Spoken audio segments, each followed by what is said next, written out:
सिंहना पटेल बबुआन रंगी है अरे सिंहना पटेल बबुआन रंगी है होली में सामान अहिरान रंगी है सिंहना पटेल बबुआन रंगी है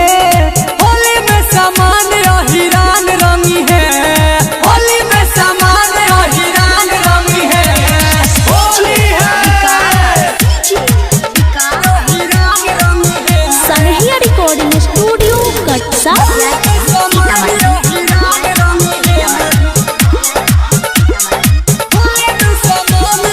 चोली तू आओ नया पहिर के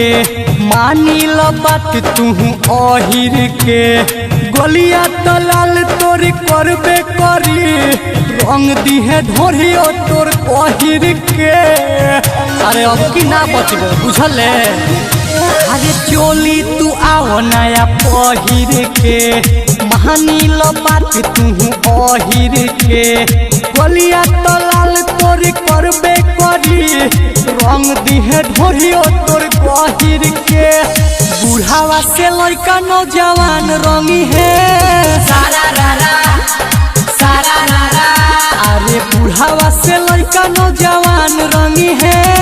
होली में सामान अहिरान रंगी है सिंहना पटेल बबुआन रंगी है होली में सामान अहिरान रंगी है होली में सामान अहिरान रंगी है सनहिया रिकॉर्डिंग स्टूडियो कटसा।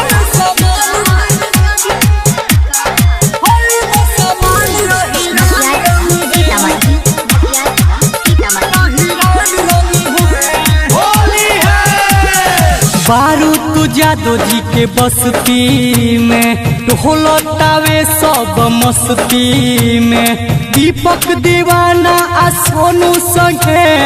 होली खेलब ही हस्ती में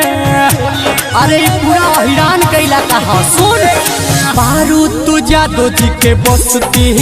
में ढोलतावे सभे मस्ती में दीपक दीवाना आ सोनू संगे होली खेलब यही हस्ती में राइटर नितेश न खदान रंगी है अरे राइटर नितेश न खदान रंगी है होली में सामान अहिरान रंगी है सिंहना पटेल बबुआन रंगी है